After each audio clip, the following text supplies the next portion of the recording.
এই দেখো ডালটা আমার হয়ে গেছে।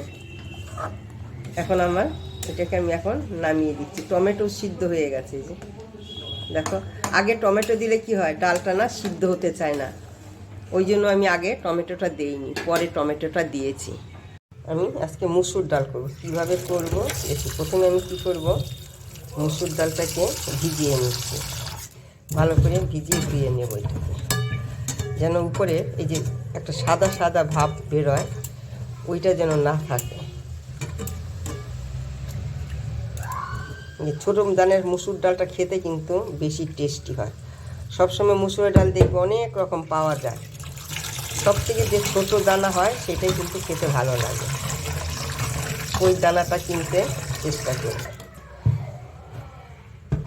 এই যে দেখো ফেনা ফেনা হচ্ছে, এটা আমি ধুয়ে পরিষ্কার করে নিব।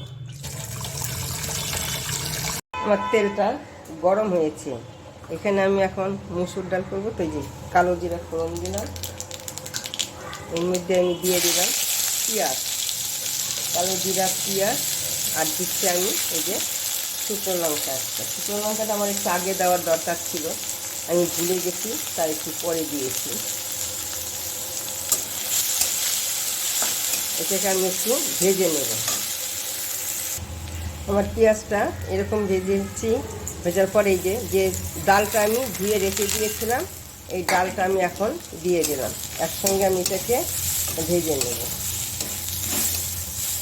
পেঁয়াজটা কিন্তু আমি খুব একটা বেশি লাল করিনি, তার সঙ্গে আমি অল্প দিয়ে দিচ্ছি এই যে হলুদ দিয়ে দিচ্ছি, সব একসঙ্গে আমি ভেজে নিচ্ছি।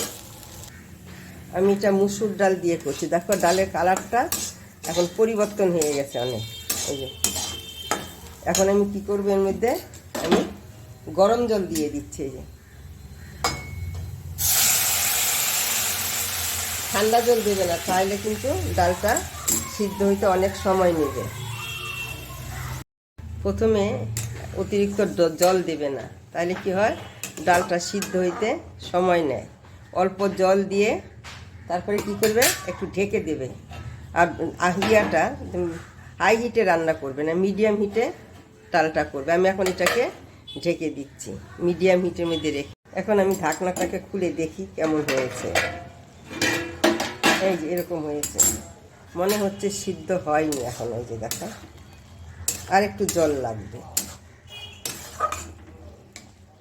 এখন আমি এখানে একটু কী করবো, এই যে গরম জল আছে বাকিটা, এই গরম জল দিয়ে দিচ্ছি, বাকি গরম জলটা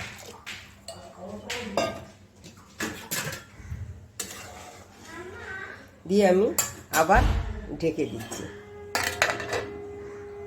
এখন এখানে আমি এখন নুন দিয়ে দিচ্ছি, যে যেমন নুন খাবে সেই অনুযায়ী নুনটা দেবে। আর দিয়ে দিচ্ছি কি আমি এই টমেটো। এত সময় আমি টমেটোটা দেইনি, কারণ টমেটো আগে দিলে ডালটা সিদ্ধ হতে চায় না। এই যে দেখো আমার ডালটা সিদ্ধ হয়ে গেছে। টমেটোটা দিয়ে আরেকটু আমি সিদ্ধ করব, যে পর্যন্ত টমেটোর একটা কাঁচার গন্ধ চলে যাবে, তারপরে আমি এটাকে অফ করে দেব।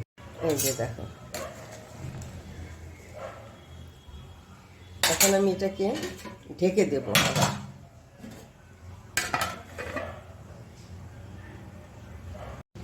এই যে দেখো ডালটা আমার কেমন হয়েছে। এই যে দেখো টমেটোটা আমার সিদ্ধ হয়ে গেছে। যে এটা ভাত, রুটি, পরোটা সব কিছুর সঙ্গেই খাওয়া যাবে। এখন কিন্তু আমি আর এক্সট্রা কিন্তু আর কোনো ফোড়ন দেব না, আমি তো একবারই ফোড়নটা দিয়ে বসিয়েছি। তোমরা এইভাবে করে দেখবে, ভাজা ডালের টেস্টটা কিন্তু অন্যরকমই হয়। আর এইভাবে সিদ্ধ করে তারপরে ফোড়ন দিলে টেস্ট আলাদা হয়। এই ফোড়নটা তোমরা লাস্টেও দিতে পারো, ওইটার টেস্ট আলাদা হবে। আগে ফোড়ন দিয়ে ভেজে করলে একটু আলাদা হবে টেস্ট। এখন আমি এর মধ্যে কী করব, কিছুটা এই যে ধনে পাতা দিয়ে দিচ্ছি, আর দেবো কয়েকটা কাঁচা লঙ্কা। এই যে